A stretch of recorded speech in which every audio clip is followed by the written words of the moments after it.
Vou conversar agora com o diretor de Biológicos Latam, América Latina, da Índigo Agricultura, o Reinaldo Bonecarreri. Oi, Reinaldo, tudo bem?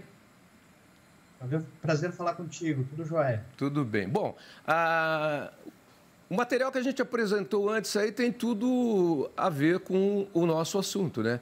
Produção de bioinsumos, que são os produtos fabricados nas propriedades rurais do Brasil. Nós tivemos agora, nessa semana ou semana passada, acho que foi essa semana, um importante evento sobre bioinsumos aqui em São Paulo, que acompanhamos inclusive, e é preciso que haja uma regulamentação, porque essa coisa de produzir on-farm, né, como a gente chama, que é na própria fazenda, ela é uma coisa muito boa, mas às vezes as pessoas desconhecem muitas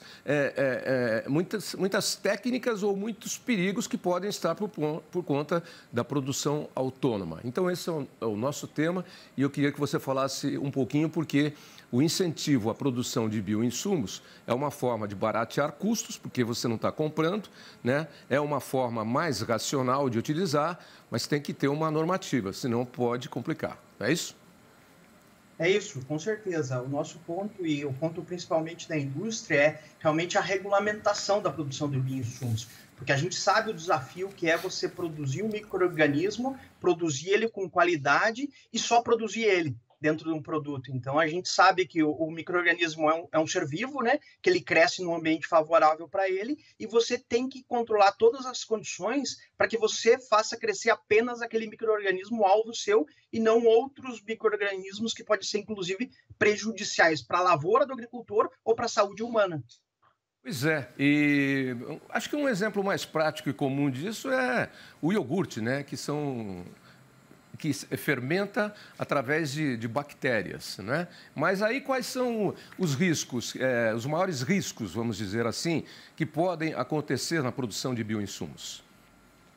Eu cito principalmente dois. Um, você não conseguir produzir o micro-organismo que você quer, o biológico que você quer, na concentração ideal para ele promover o controle. Então, o agricultor ou quem está produzindo, produz um micro-organismo e quando ele vai aplicar na lavoura, ele não tem quantidade suficiente, porque ele não conseguiu produzir da melhor forma, com a melhor alimentação para esse micro-organismo. E outro é o risco de você multiplicar micro-organismos indesejáveis. Então, assim, quando a gente na indústria multiplica um micro-organismo, você controla todas as condições para que seja produzido só aquele. E depois você faz toda a garantia de qualidade dessa produção. Então, você vai lá e você realmente avalia se o que você produziu era o que você se propôs a produzir no início. Porque a gente sabe que você variando apenas um pouco a temperatura onde você produz, você já pode estar afetando o desenvolvimento daquele micro-organismo-alvo que você tem e está produzindo micro-organismos indesejáveis dentro daquele sistema produtivo. Você pode perder o controle, inclusive, disso, né? Exatamente, porque a biotecnologia, ela tem que ter um controle. Por isso que toda vez que a gente está falando em biotecnologia aqui, de algum novo agente, uma bactéria ou uma vespinha, que é utilizado para controlar alguma praga ou doença, a gente sempre coloca essa questão, mas é seguro?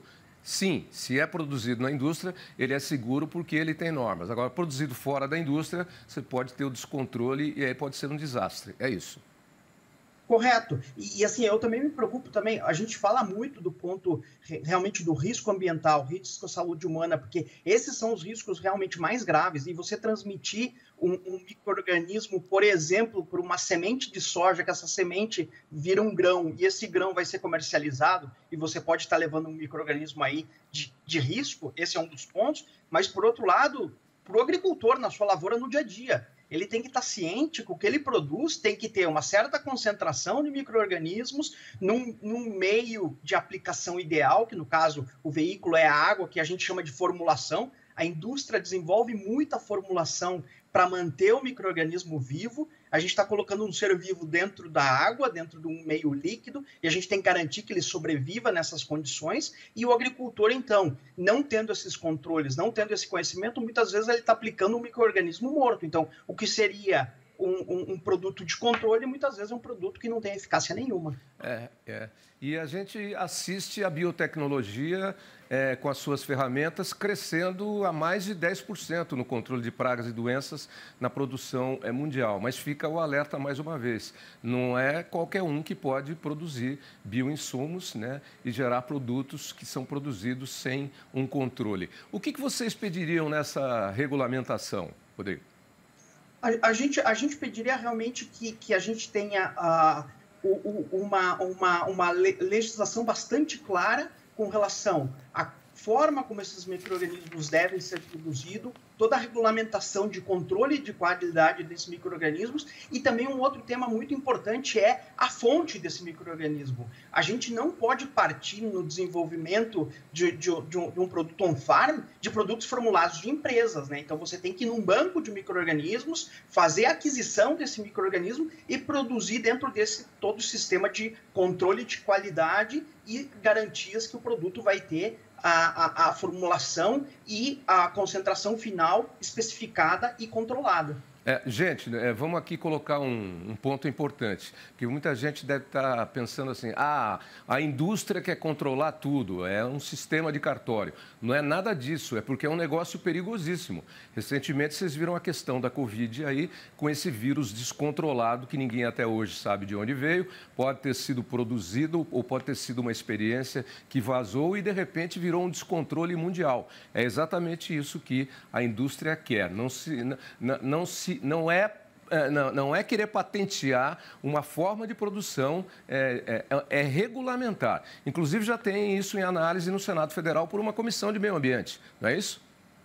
É isso mesmo, com certeza. E, de novo, a gente quer realmente essa regulamentação e que a gente tenha regras claras e transparentes. Hoje, micro-organismos não são patenteáveis, então a indústria não tem esse movimento. Você falou muito bem, a gente não quer patentear. Eu acho que o micro-organismo, se ele está no banco público, ele é de uso público e de domínio público. O que a gente realmente se preocupa é com a qualidade de todo o esforço que foi feito até hoje para desenvolver essa biotecnologia, trazer cada vez produtos melhores para o mercado, é que a gente não perca isso e caia na descrença que produtos biológicos não funcionam mais. Realmente a gente quer ter produtos de qualidade no mercado. E existem exemplos muito bons no Brasil de biofábricas que funcionam muito bem dentro de todos esses processos. Você podia dar alguns exemplos?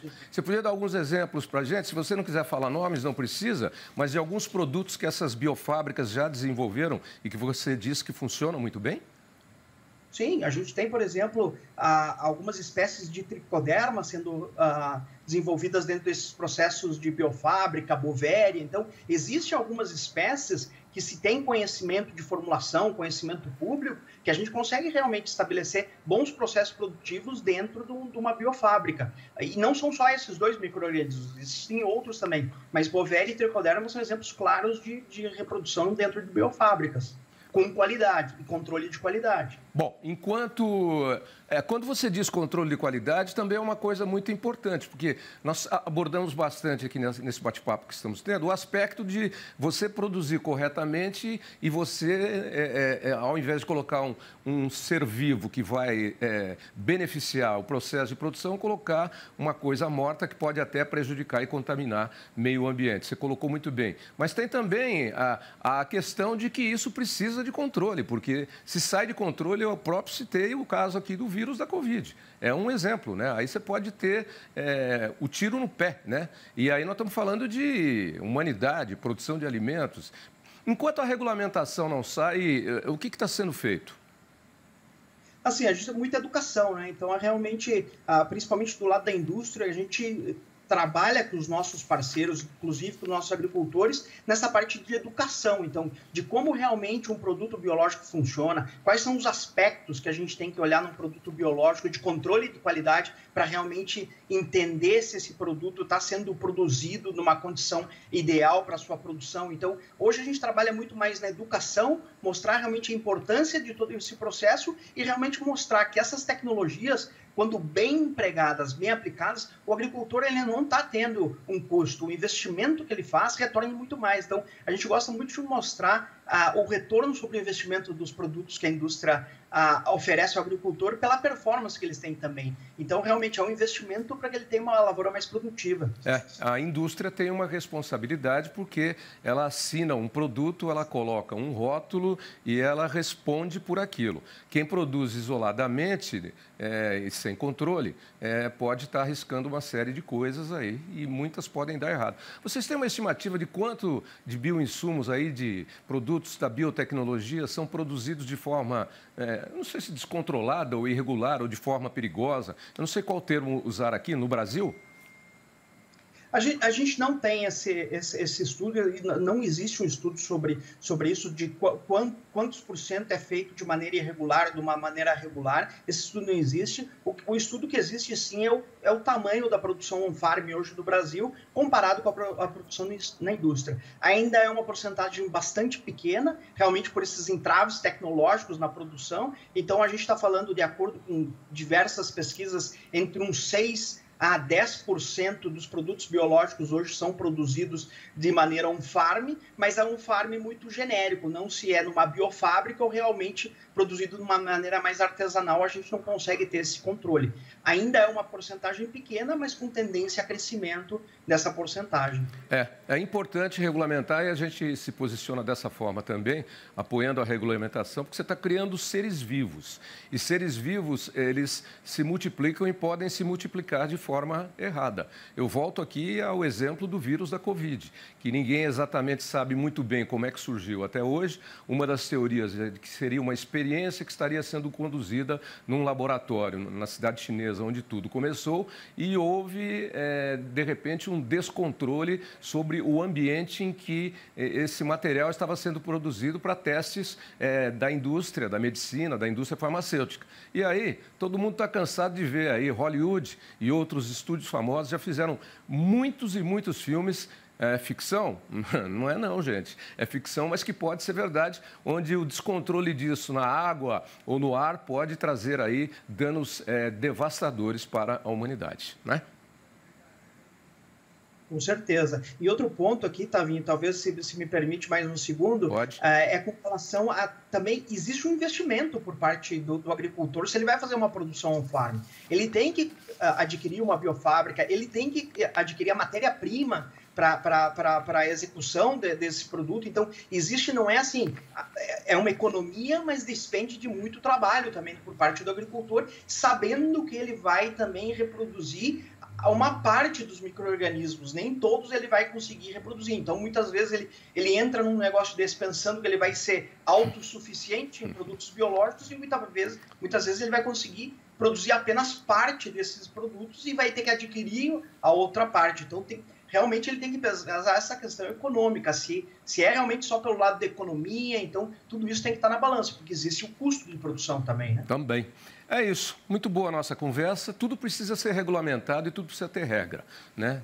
É isso. Porque nós estamos no planeta Terra e uma coisa acaba influenciando outra e, às vezes, de forma perigosa até. E vamos repetir aqui, a indústria não está querendo patentear a exclusividade, eu falo isso com muita propriedade, e você confirmou, a indústria não quer patentear o processo de produção de biotecnologia. Ela quer que isso seja regulamentado, porque existem riscos nesse processo, como em qualquer outro processo, né? Para produzir qualquer coisa, qualquer alimento, qualquer controle de pragas ou doenças, você precisa ter uma regulamentação, senão a coisa sai do controle.